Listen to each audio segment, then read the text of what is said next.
Hello, everyone. I'm Dr. Marty Ross, and this is another Conversations with Marty Ross MD. This is a Lyme disease webinar. Just go ahead. The way that this works is you ask your questions, and your questions create the webinar. And I'll respond to those questions as best as I can. Sometimes you do stop me with your questions, and sometimes I learn things from you as well, too. So please go ahead and ask away, and I'll try to see what I can do. In terms of how the webinar works, you again create it with your questions. And the way you do that is at the bottom of the right-hand side of your screen. So over there, down at the bottom is a chat box. Write your question to me there. The only thing I ask is that you hit enter only when your whole question is complete. The reason for that is each time that you hit enter, it creates a separate question on my end, which gets to be hard to manage. If you are watching the live version of this tonight, you'll see that I actually do post questions on the screen so you can see them. When you watch the recorded version that you'll have access to tomorrow, unfortunately, those questions don't post in a way you can see them.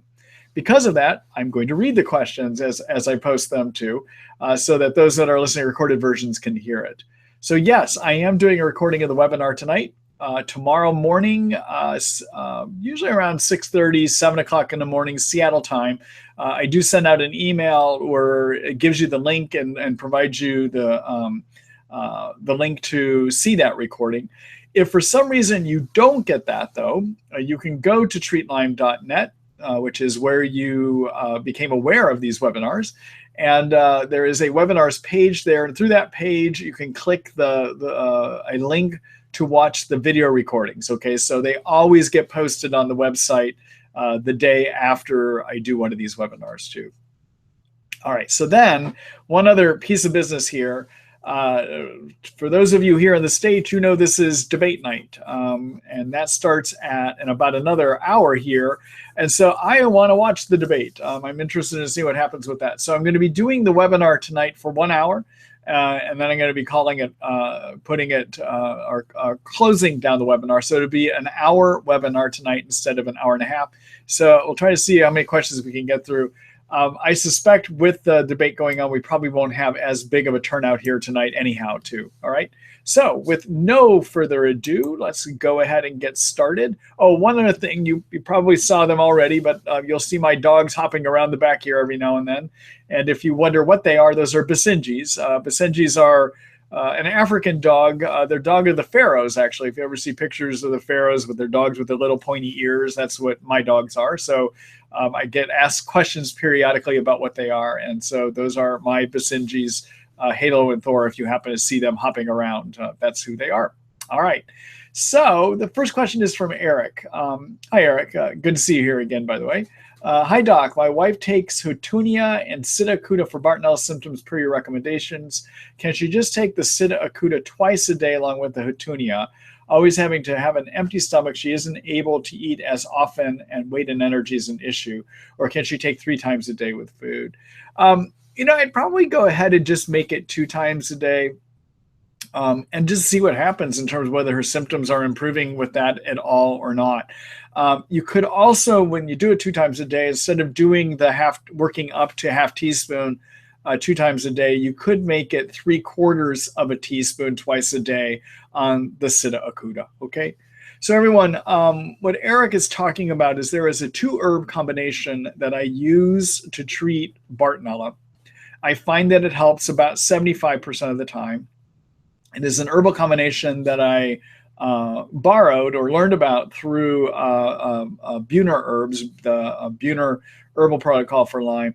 And although I don't agree with everything out of Buhner or find success with everything out of Buhner, this is one of those herbal protocols that I think does a pretty good job. And it involves using an herb called Houtunia, and that comes in a dropper bottle, and you wind up working up to 30 drops twice a day of that. And then you combine it with Sida Acuta, which also happens to treat Lyme. Sida can help with Lyme. Sida can also help with the co-infection Babesia too. And the Sida Acuta, you start at a 1/4 teaspoon. Yeah, 1/4 teaspoon 3 times a day. And after a week, I have people go up to a half a teaspoon 3 times a day. All right. So that's the herbal options. Now, there are prescription options for managing Bartonella too that I think work better. This is one place where I think the prescriptions do work better, is when it comes to treating Bartonella. If you want to know what those are, I'm going to just do a quick screen share here so that you can gather this information later for yourself. And so this is my Lyme disease information site. I call it the Treat Lyme book. And in here is basically most information you would need to treat Lyme disease. I keep talking about getting back and doing some updates. There are some articles that do need to be written for this and updated, but I have taken a pause here over the last couple months, and we'll probably be getting back here soon to updating some of the articles, as well as to writing new information for you as well too. All right. I still consider it a very thorough source of information though. So if you're looking at how do you treat certain infections, take a look at my tab under the germ control tab here in the chapters section. Look at this infection treatment plans. And you're going to scroll down here to the article I have about my recommendations about how you treat Bartonella, and click on that. Okay. Now you're going to be asked to subscribe to read it, and realize that when you're paying, some of you I know may be opposed to that, but it takes a lot to maintain the website and to write these articles. And also that helps support these free webinars that I give too. So I appreciate if you support the work that I'm doing here. I'm trying to help as many people as possible. And some of that comes because of your support and doing this kind of work as well too. All right. So you'll see that you may be asked to subscribe if you're not a subscriber already. All right. So let me go back here again.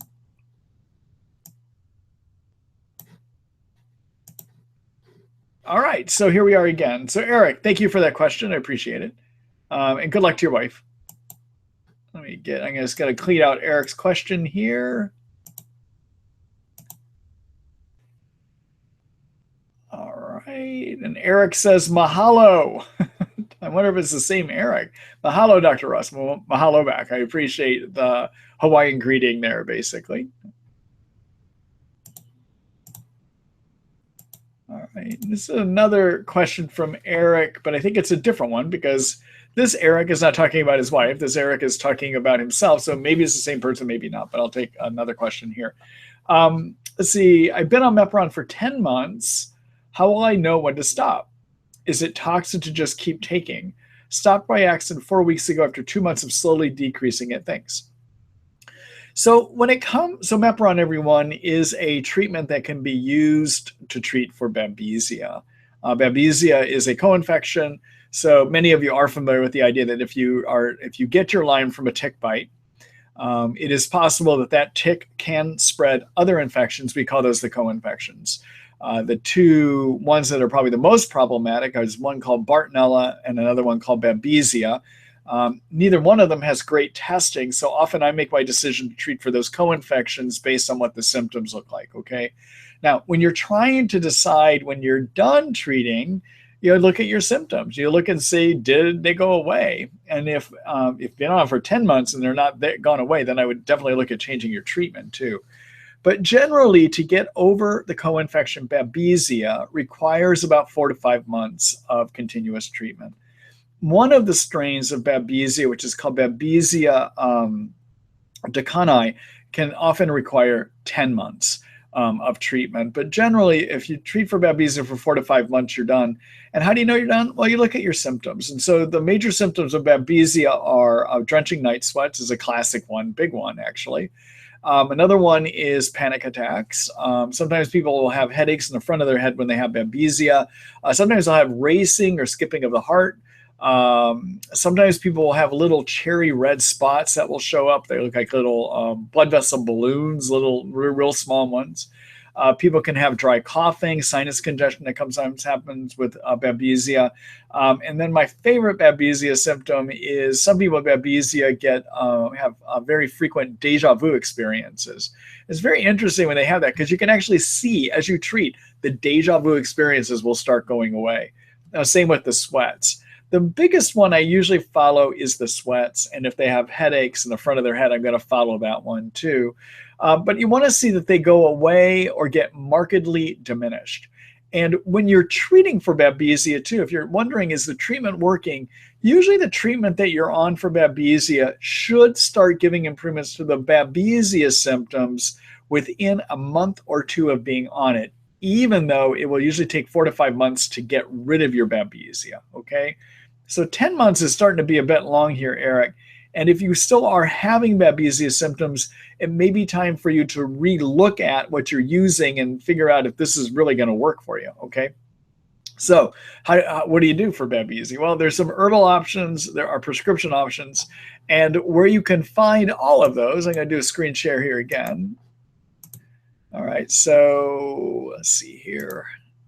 All right, so I'm back in my, so I'm in the Treat Lyme book. Where I am, I'm in the infection treatment plans. Okay, you would click on that, and then you'll have this page. And if you're looking at what do you do for Babesia, what does Marty Ross MD recommend for Babesia? Take a look here. Kills Babesia, a brief guide. Mepron is one of the drugs I use. I also use a number of herbs, but I talk about all of them here in my Kills Babesia, a brief guide. I break it down into practical steps. I tell you how much to use of each herb and even how prescription medicine, which ones to combine and how it all works. So take a look there. It's a very practical how-to article. If you want to know how practical and how-to my approaches are, if you're considering whether to subscribe, take a look at my treatment protocol where you'll see how practical I am, or take a look at my free reads section. And in the free reads, you'll see the various things, the way that I break down and how practical I am, including even my Lyme disease antibiotic guide down here. Okay. All right. Let me go back. All right. Thanks, Eric, for that question. Good luck to you.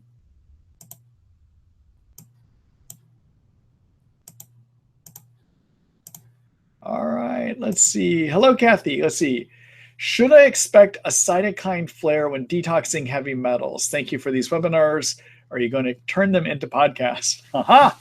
That is on the agenda, actually. I'm waiting. I'll just say I've got some administrative issues I'm dealing with right now that I need to get cleared within the next month or two.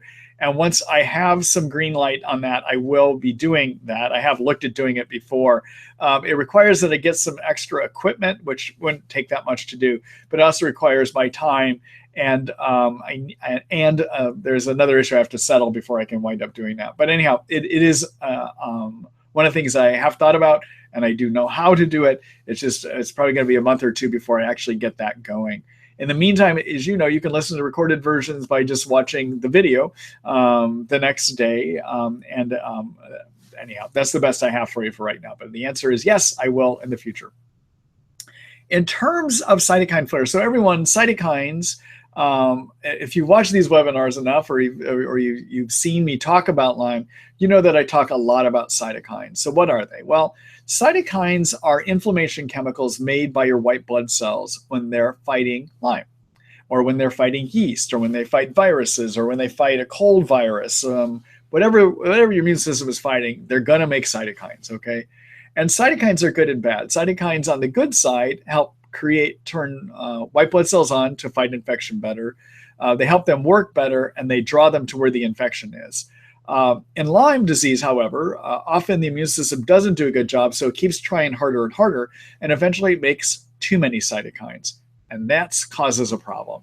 And in fact, when we say that somebody has Lyme disease symptoms, what they really have are symptoms of too many cytokines. So Lyme disease is a too many cytokine syndrome.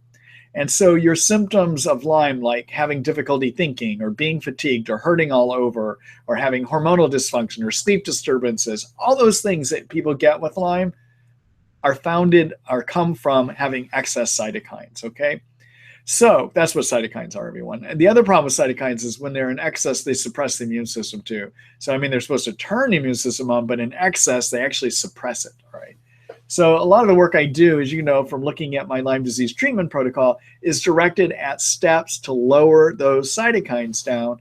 That's what cytokines are, all right? Now, do you get cytokine flare from detoxing heavy metals? That has not been my experience, but moving heavy metals out can be a very fatiguing process, which probably does come from increased cytokines, but usually tend not to get all the pain that increased cytokines would give. So I think there's a different process that happens in detoxing heavy metals as to why people get knocked down. So often when you remove heavy metals like lead or mercury by doing detox, it's very common for people to get more fatigued. That tends to be the big issue that comes up. I don't as commonly see that people get more brain fog. Well, actually, they may get more brain fog, but they don't tend to get more sleep disturbances. They don't tend to get more body pains like you might see with a typical Herx or cytokine flare. Okay, so when it comes to detoxing heavy metals, I usually will try to detox at a rate that a person can handle. And that my favorite way of doing detoxing heavy metals is actually to use a pill that you take called DMSA. DMSA is a metal magnet in a pill form. You have to have it made by a compounding pharmacy. An aggressive way of doing it is to actually take it 3 days in a row. And based on your weight, you're going to take anywhere from about 1,500 to 2,500 milligrams a day, 3 days in a row, and then you'd be off for 11 days. That often knocks people down, especially in Lyme disease. For Lyme, the way that I often will do it, though, is I have a person take a 500 milligram pill of DMSA one time a day every 3 days. That seems to be a more tolerable way. There's a patient that I've had to do it once every 5 days, and I had one that I had one time I had to do it once every 7 days. Now, it becomes a long detox, okay? It's going to take you a while to get your heavy metals down, but sometimes you got to do it in a way that you can tolerate. And that all depends on where you are in your illness and how much reserve you have to be able to handle the detox. But sometimes you just need to go slower, okay? All right. Thank you for that question, Kathy.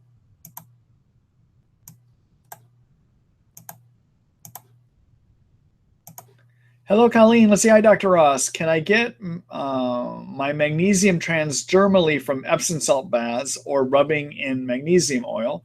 Product test says 4 sprays contains approximately 66 milligrams of elemental magnesium.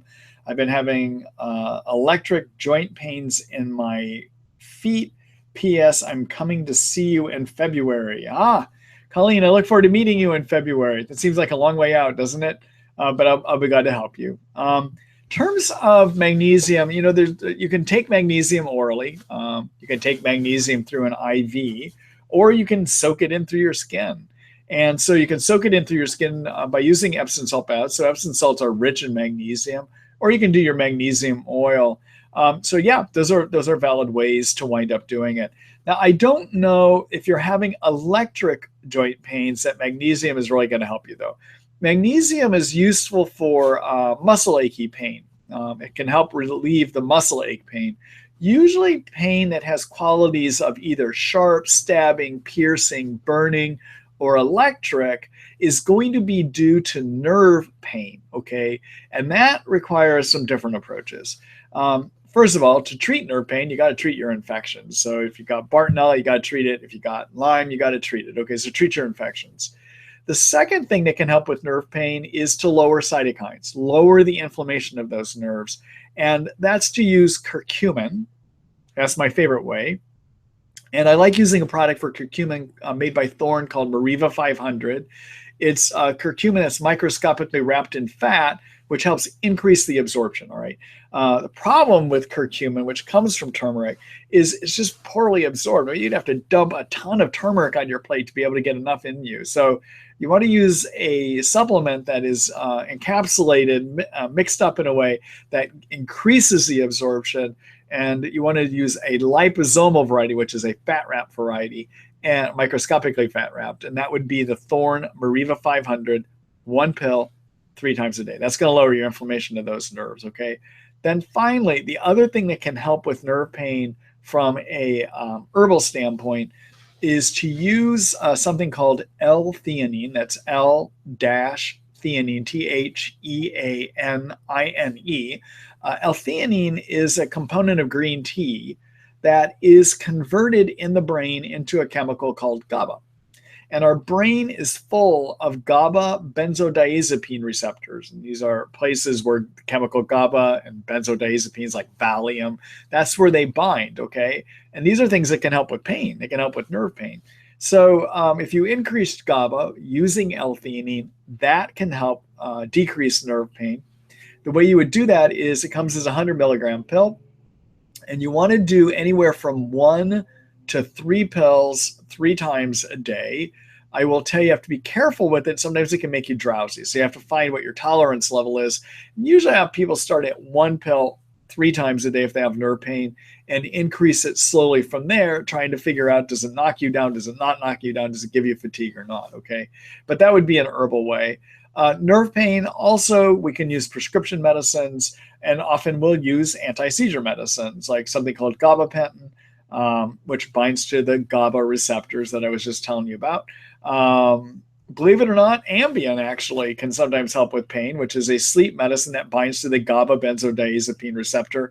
It's not that I necessarily advocate using it for pain, but there is an occasional patient, especially what I see is people that have mold toxicity issues, that have bad pain coupled with Lyme. Sometimes Ambien can help too. It's one of those, it's a kind of a controversial way of managing pain, but I just want to let you know anything that binds to that GABA benzodiazepine receptor can help, okay? So those are some ideas for you as well too, all right? Thanks for that question, Colleen, and good luck to you, and I look forward to meeting you when you come out here.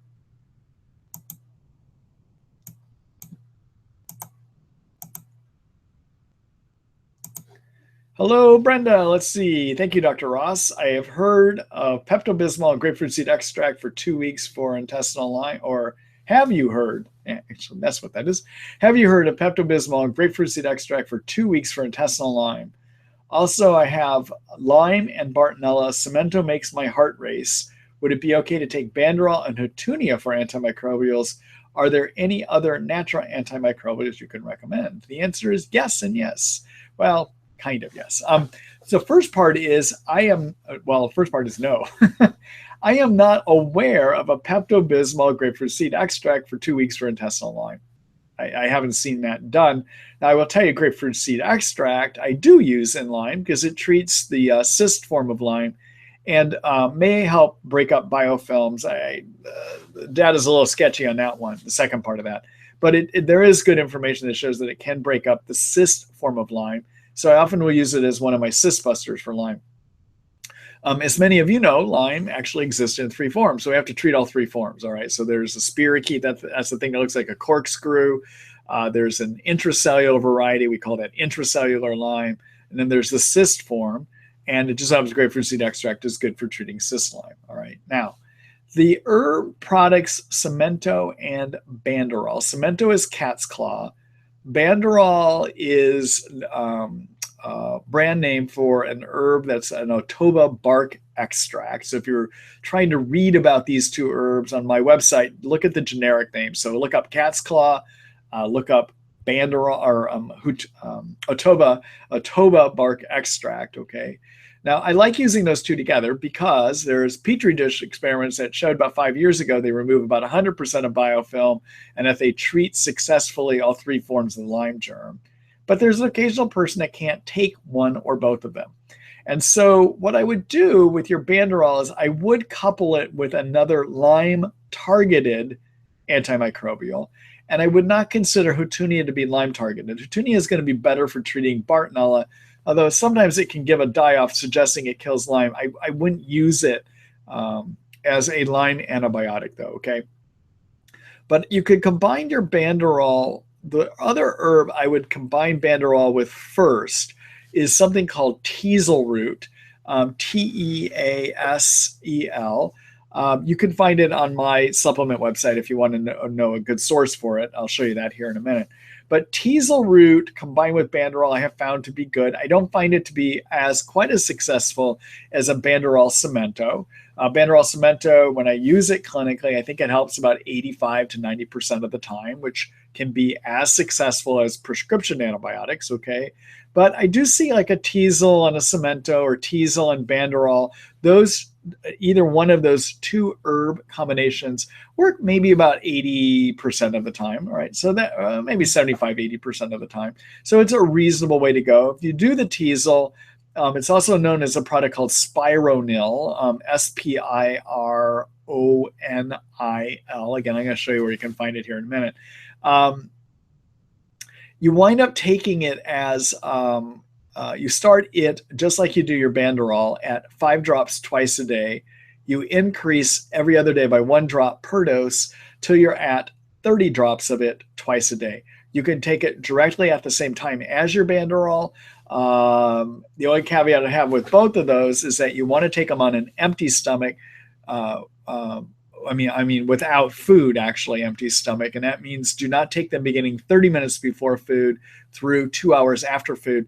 You can take them with other supplements, though. I wouldn't take them with your probiotics. You want to take your acidophilus pills at least 2 hours away from your antibiotics, whether they're herbal or prescription. Okay. So that might be where you look. The other one you could look at, which I don't think will work quite as well, would be to take your Banderol and combine it with Kumanda. Kumanda you can find as one of the Nutrimetics herbal products as well too. All right. So I'm just going to do a quick screen share here and show you where you can find some of these things.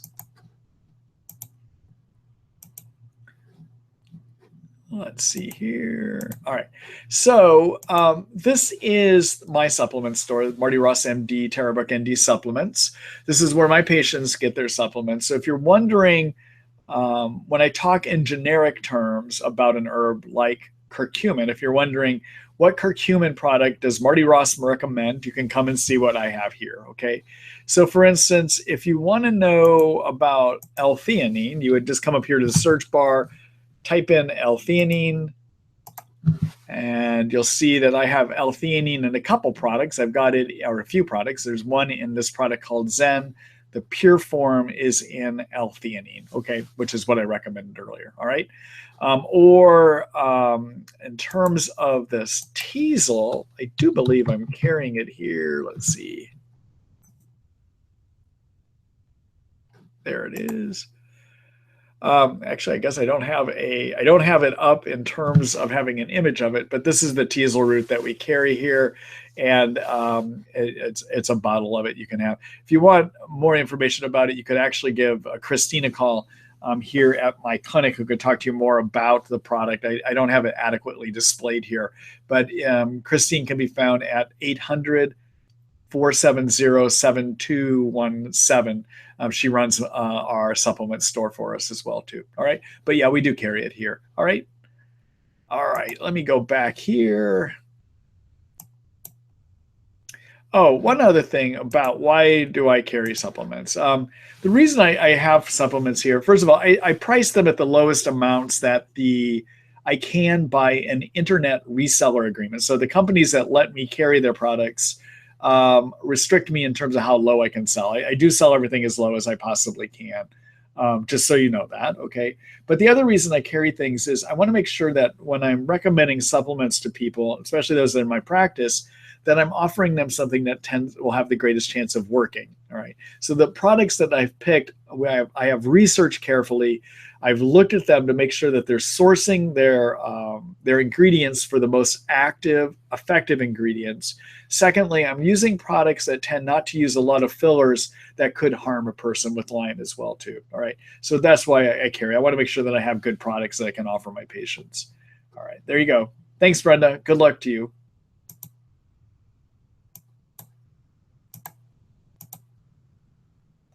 All right, hello, let's see here. Hello, Chris. Can you confirm your recommended Bartonella treatment?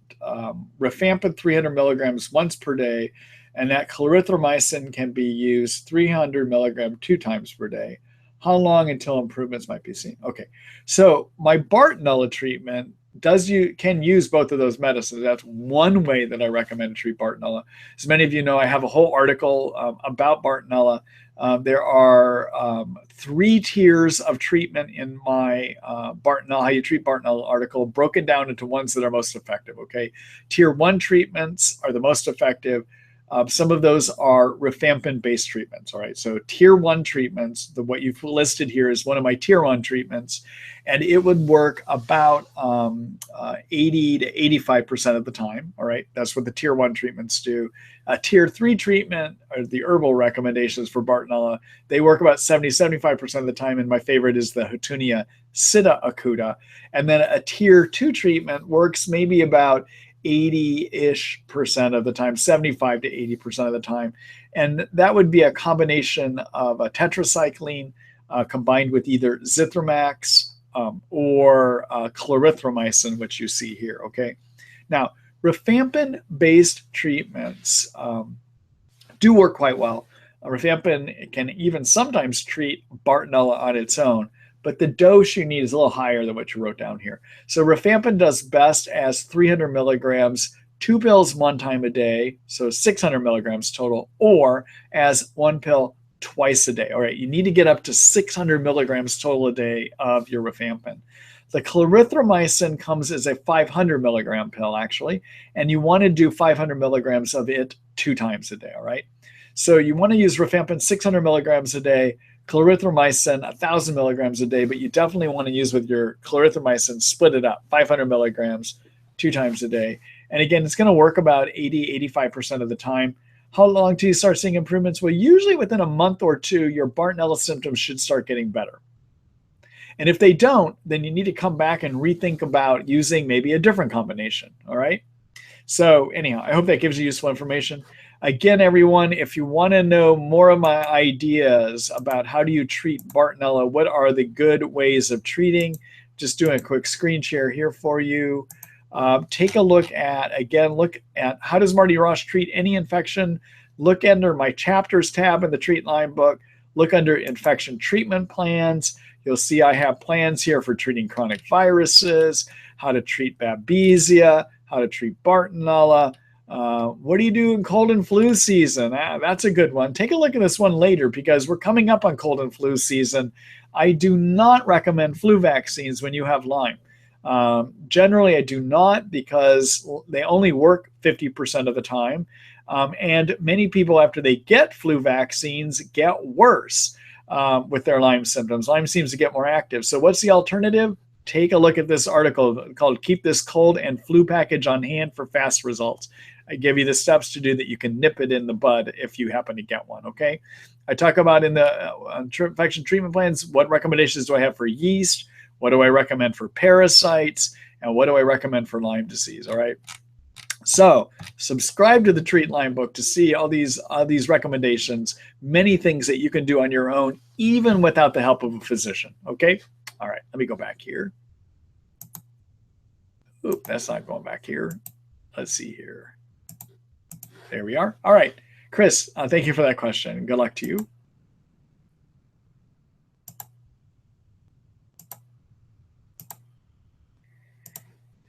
So Chris, to answer your question, I think I did answer your question. There's natural treatments, which would be the Hatunia and Sida acuta that you can read about in that article. But again, they're only going to work about 70–75% of the time.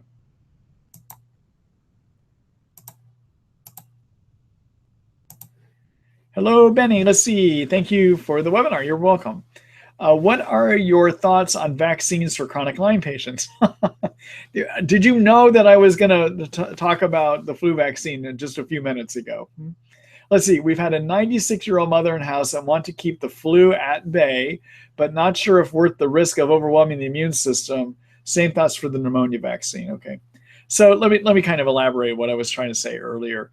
So when we look at the flu vaccine, one reason to get the flu vaccine is if it works, all right? But if you look at the success of the flu vaccine after flu season is over, and they do studies on this, all right? The studies say flu vaccine for any one season only works 40–50% of the time. All right. So we have a national policy of vaccinating people with something that only works 40–50% of the time. And I just have a big problem with that, all right? Now, people that should be vaccinated against flu are people that would stand to have a hard time dealing with it, all right? And it used to be that we would recommend it for people that were high risk of having a hard time handling it. And those were people 65 years of age and older, and people that had diabetes or people that were on steroids. Those were the recommended groups, all right? And then for some reason, about 4 or 5 years ago, they started recommending we vaccinate everyone, which I think is foolish. And I question if we follow the money trail, and I'm not a big conspiracy theorist, but there are times I am a conspiracy theorist. If you follow the money trail, it would take you back to the manufacturers, and I am sure somebody's benefiting from a national policy that says we vaccinate everyone, all right? So there's another problem that we have to think about when we vaccinate people against infections, and that is that there may be benefit in getting infections. When you get the flu vaccine and you survive it, maybe it helps you deal with other infections, okay? So my own personal belief is I think we're way over vaccinating these days, all right? But when it comes to Lyme and the flu vaccine, there's another word of caution I would have for you. And that is when you have Lyme disease and you get flu vaccines, it seems that Lyme can get more active. And I have a number of people that have dramatic setbacks after they get the flu vaccine. So for the person with Lyme, I do not recommend flu vaccines because you may go backwards and it only works about 40 to 50% of the time. In other words, the risk of going backwards from getting the vaccine doesn't seem to be worth it when you have something that only works 40 to 50% of the time, all right? Now, when it comes to the pneumonia vaccine, and again, that's something we're usually going to recommend to people that are 65 years of age and older, I tend not to see the setbacks with it the way I do with the flu vaccine. And so that's something you might consider doing. Now, your 96-year-old mother in the house, the way to combat flu for her is that she should be getting the flu vaccine, okay? She should be the one getting the flu vaccine. I just probably would not recommend it for you. I think the person with Lyme is going to have major problems with setbacks, okay? Now, what do you do if you don't get the flu vaccine? Well, in that article that I showed you earlier about keep this cold and flu package on hand, I talk about some things you can do if you get. One of those is to take something called thymus gland protein A at the first sign of a viral infection. And if you keep it on hand and you take it at the first sign of a viral infection, you can often nip it in its bud and it will just stop. And I use it for myself. It's what I do to stop viruses from escalating. So I give you more detail about what to do specifically in that article I showed you earlier. I'll go back and show it to you again. But when it comes to, again, doing the flu vaccine and Lyme, unless we get into a year where we have killer flu, and what I mean by killer flu is people literally are dying from the flu, like a lot of people are dying, I would not do it, okay? So here's the article again. It's called Keep This Cold and Flu Package on Hand for Fast Results. You can find it under the Chapters tab under Infection Treatment Plan. Look through this. You'll see what I talk about, thymic protein A and the olive leaf extract there too. Okay? All right. Let me go back here.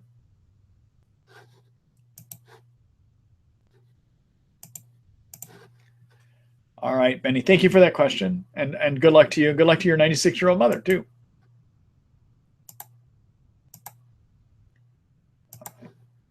Let's see. Hello, Randy. You'll see I've been on Banderol and Cemento 30 drops 2 times a day for over a year. How long can you take them without stopping for a while? Does your body become immune after a period of time? How long do I stop for and then continue on the same strength or start back with a lower dose? All right. So it's a good question. I mean, generally, when it comes to prescription antibiotics, and then I'll talk about Banderol Cemento, which are herbal antibiotics, what I see with prescription antibiotics is I'm going to want to make a change off of a combination about every 6 months. And I do that because I tend to see they start losing some of their effectiveness at that point. And I do wonder about drug resistance developing. Now, having said that, I usually see Banderol Cemento you can use for 6 months, 9 months, a year, and people keep getting benefit. I tend not to see it's losing its effectiveness the way that I can with prescription antibiotics, okay? So you could keep using Banderol Cemento as long as you keep seeing improvements from them. If you're not getting improvements, then it may be time to change to either different herbs or to take a break, all right? Now, one additional thing I'm starting to do with Banderol Cemento, and I've just been playing with this now or experimenting with it or working this way maybe for the last couple months, is after somebody's been on Banderol Cemento for maybe 6 months, 9 months, I'm starting to pulse it, meaning I have people take it 4 days on, 3 days off. The reason I'm doing that is based on some Petri dish experiments that were conducted by Northeastern University out of Boston that got published about a year and a half ago that show that when Lyme is continuously exposed to antibiotics, at least on Petri dish experiments, these were not in human experiments, on Petri dish experiments, which is different than being human, okay? But at least on Petri dish experiments, some of those germs would form persister cells. And you can think of a persister cell as a spirochete form of the Lyme that goes into hibernation. It just doesn't care. It doesn't respond to the antibiotics anymore, right? And what they found in the northeastern experiments is that 20% of Lyme germs, when continuously exposed to antibiotics, will convert into these persister cells. And that if they stopped on a petri dish antibiotics for 24 hours, in their experiments, the germs would wake back up, come out of the persister state, and then start to respond to the antibiotics again. So based on that, I've started doing these 4 days on, 3-day off regimens for Lyme. I do not think pulsing for Bartonella or Babesia is a good idea. If you have those infections, I would not pulse those infection antibiotics, okay? And the reason I would not do that is they replicate fast. So Bartonella, for instance, is shown to replicate every 24 hours. If you stop an antibiotic, that germ is growing back really fast, okay? Lyme, on the other hand, replicates extremely, extremely slow. And by some estimates, you have a life cycle of Lyme of 4 weeks to 8 months, all right? So this stuff takes forever to come back. And so you can pulse. You're not taking any risk on the days that you're off of those antibiotics if it coming back in a really big way, okay? All right. So those are some things you might want to consider doing at this point, Randy. The other thing I sometimes will do after a person's been on antibiotics for a year, so I might even take a month break just to reset the person. Give them a break from the toxic effect of the antibiotics, herbal or prescription antibiotics. And what may happen during that month is the germ comes out of persister cells. Also, I think what happens is the germ also comes more out of cyst forms that it might have moved into over that time, and I think comes out of biofilm communities too. Therefore, when you go back on your antibiotics, they may respond. The germ you may get more effective killing of the germ when you go back on it, okay? All right. Thanks for that question, Randy. Good luck to you.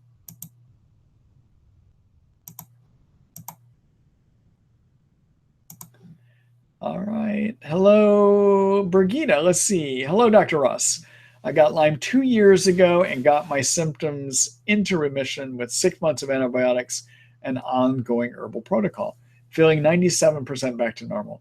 5 weeks ago, I was diagnosed with the bursitis on my foot, which does not get better. Do you think it could be worsened due to Lyme? It's a good question. So we have to be careful with Lyme that we don't put our Lyme blinders on, meaning that we don't look at everything that happens to a person as being Lyme, okay? All right, we have to be careful about that. So how do we know that this bursitis is not Lyme? Well, things I would consider is I would be looking at the rest of you, and I would want to know what's going on with fatigue, what's going on with your sleep, what's going on with body pain. And if I don't see a lot of other symptoms suggesting Lyme, and the only thing I see is pain in one spot, then I'm going to tend to think it's probably not Lyme. It's probably you got bursitis because you got bursitis from other activities, for instance, okay? So if what you're telling me is generally you're doing great and that Lyme has not been active, I would tend to look at other causes of that bursitis. Just based on this brief description here, clearly, I don't have the advantage of asking you a bunch of questions to find out about whether Lyme is active or not. But based on this description, it doesn't sound like your Lyme's active. It sounds like this may be an isolated problem caused by something else, okay? All right. Thank you for that question. Good luck to you.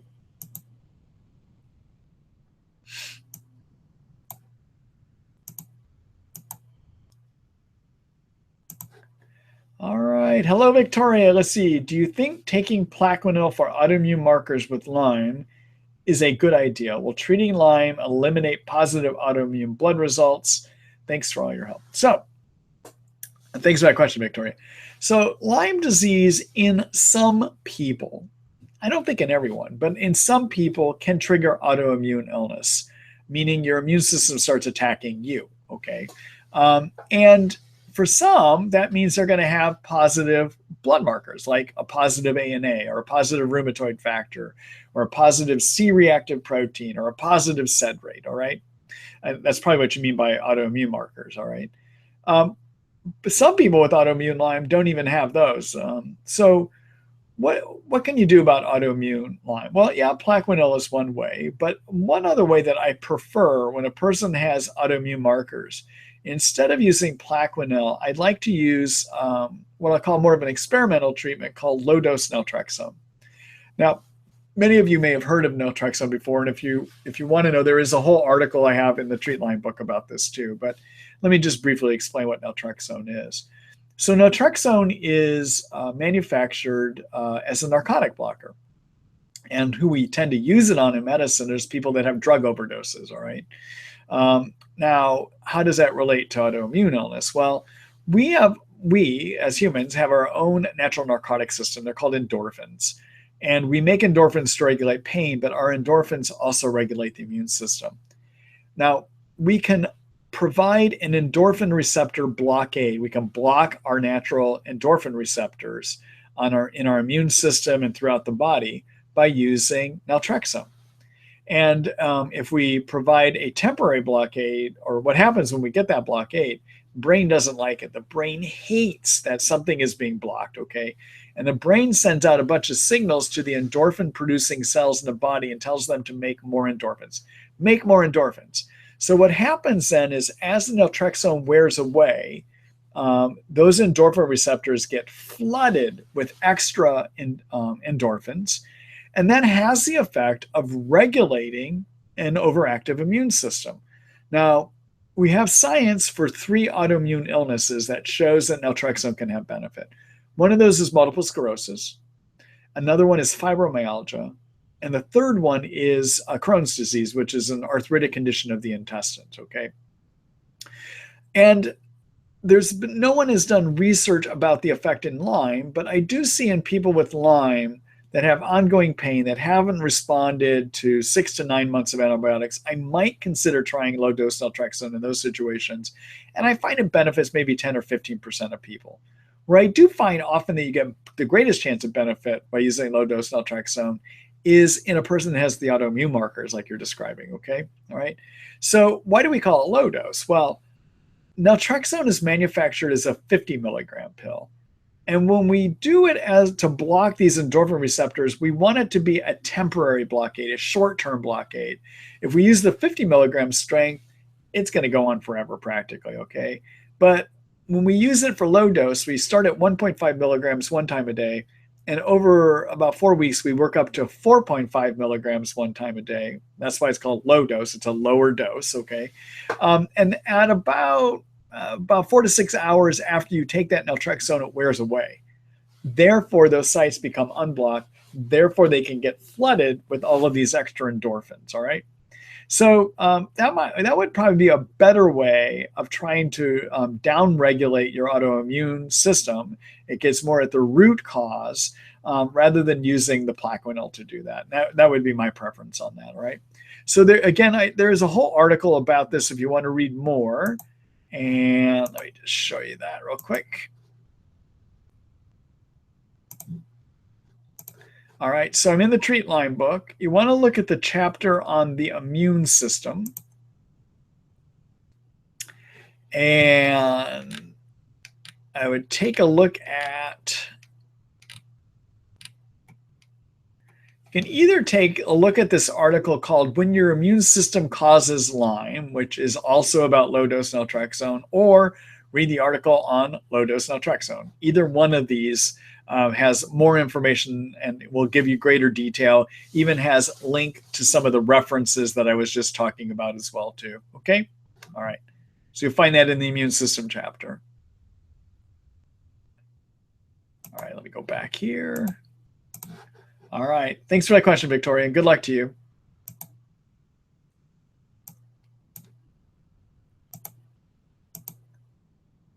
All right, let's see here. Hold on just a minute, I gotta take a sip of water here.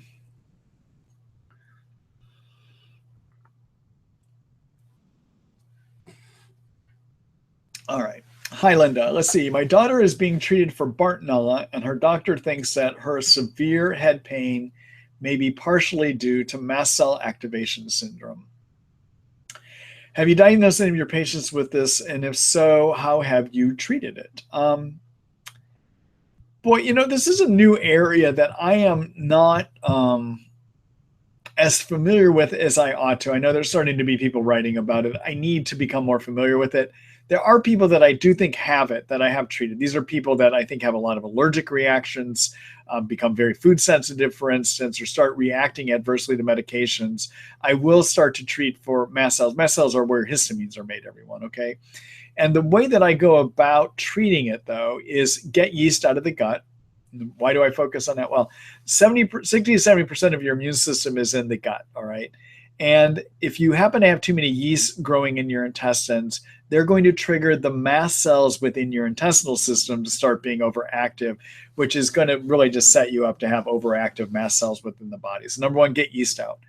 Number two, you can stabilize those mast cells so they don't release their histamines by taking the herb called quercetin. Quercetin is spelled Quercetin. Quercetin is a mast cell stabilizer and decreases their output of histamines, okay? And it's made as a 250 milligram pill. Usually you want to take 500 milligrams 3 times a day, all right? The other thing you can do is a prescription medicine called cromolyn sodium, and you'd want to take that, I think, 3 times a day is how you would go about doing that. And then if that fails, you might want to look at somebody that can do a type of treatment called LDA, low dose allergy therapy, which basically looks at things that a person might be allergic to that is destabilizing those mast cells, gives you low dose injections of those coupled with an enzyme called glucuronidase. Glucuronidase basically turns down the inflammatory response to the things you might be reacting to, okay? If you want to read more about LDA, it's similar to LDI, and I have a whole article on that in the Treat Lyme book. Let me just show you that real quick.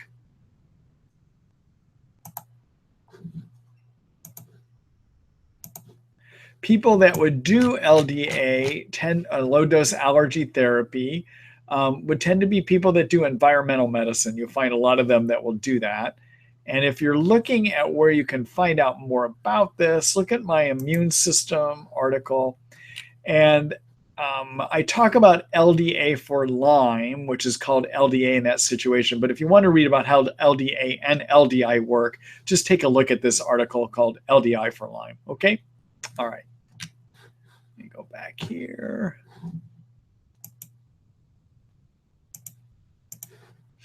All right. Good luck to you, Linda. And I noticed that there's some information coming out. I need to get a little more current on this to see what other recommendation I would have.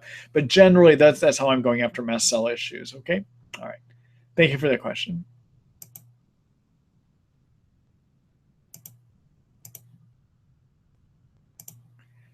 Let's see. Hello, Kelly. Is it possible for scoliosis to be caused by Lyme? These webinars are appreciated so much. Thank you. You're welcome, Kelly. You know, I haven't seen any information linking scoliosis and Lyme together, meaning Lyme causing scoliosis. And I don't think it is. I think they're two separate issues altogether. All right. Now, you know, when you have scoliosis, sometimes you get back pain. And can Lyme give back pain and exacerbate back pain? Can Lyme make back pain worse? Yeah. But in terms of actually causing that scoliosis, which is your curved spine, I have no reason to believe, or have I seen any information that says it would be caused by Lyme. All right. All right. Thanks for that question.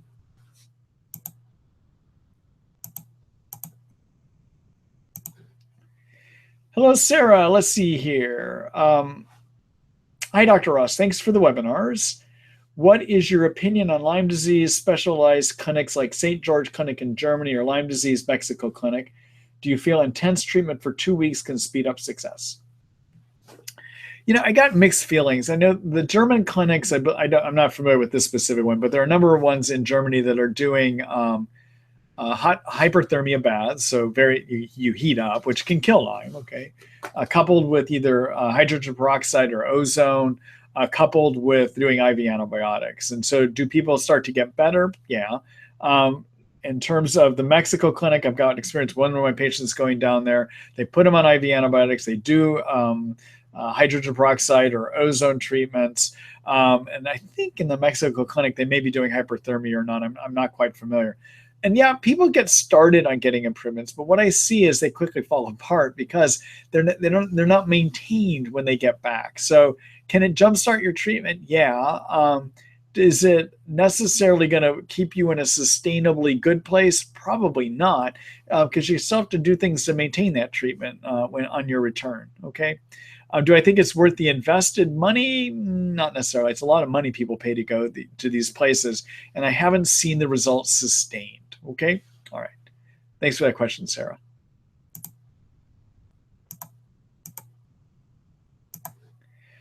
Hello, Susan. Let's see. I just want to thank you for the wonderful support information you give us, as well as your dedication to those of us who rely on you when information is not available from our doctors. Susan, thank you. I appreciate you saying that without even having a question.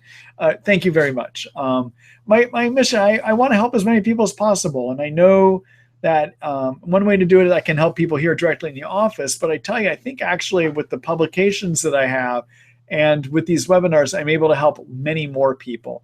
And I know a number of my colleagues are afraid to speak out. They're afraid of medical board action, et cetera. And yeah, I mean, I have to worry about it too. And in fact, I do get investigated my board periodically. But I think it's more important that we speak up about this disorder, that we get the information out. And I do it to help people by giving information you can give to your doctors or that you can do on your own. But the other reason I'm speaking out is I think we need to stop being silent. I think if more doctors would stop hiding and actually start talking about this thing, we'd be able to move our medical boards out of the way easier, and therefore more doctors would be treating this thing too. All right. So I do it out of a commitment to helping people. And yeah, it's a risk, but I think it's a well worth it risk. So thank you. I appreciate your comments on that.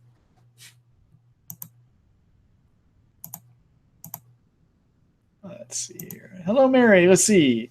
I am having hot flashes accompanied by tachycardia. I have Lyme. Any suggestions?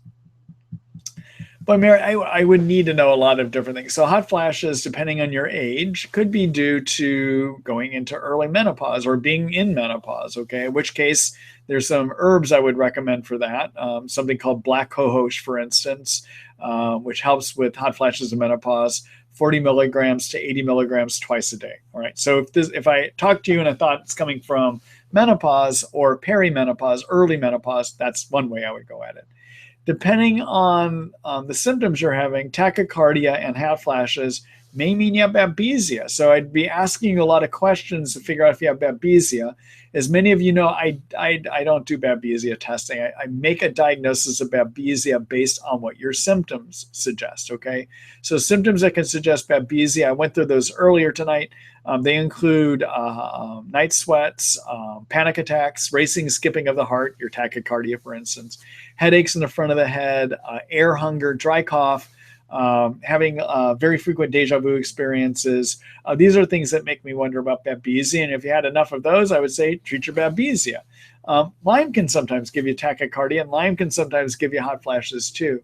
So, Mary, I guess what I would say is for me to be able to really give you a specific response, consider actually doing a one-to-one consult I have. So many of you, if you have questions that I'm not able to give you specific enough answers, take a look at a service I run that anyone from across the country or the world can participate in. And believe me, I have people from across the world that do participate in these. Let me do a screen share. I'll show you what that is. One of the services that I run through my website is this online consult, okay? And I call it the one-to-one medical consult. Read through this whole page. It talks about the ins and outs of this, and I would have you scroll all the way down to the bottom. Literally read through the whole thing, where I talk about how it works. But if it interests you, go ahead and get in contact with us. I'd be glad to do a visit with you online, where we can come up with recommendations. The only thing that I want to let people know if you do this is that it is because of my medical board regulations, I am not able to prescribe to a person, for a person, unless I see them here in my office at least one time. But I can give you recommendations for prescriptions and or herbs that you can use, and you can take those back to your physician and see if they'll help you with those, okay?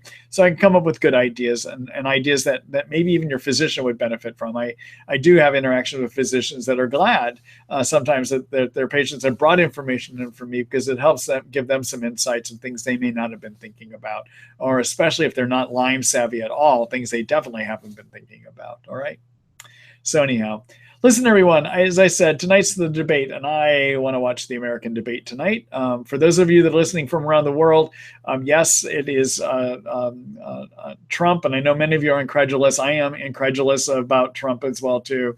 And I'm hoping that we actually, I tried to keep politics out of this, but I hope we go in a different direction than Trump, unfortunately. But I do want to see the debate.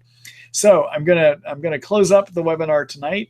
And for those of you that are here, again, you will get an email tomorrow morning that has information about how to find a copy of the recording from tonight. So look for that first thing in the morning. In a second here, I'm going to take you over to the Treat Lyme site.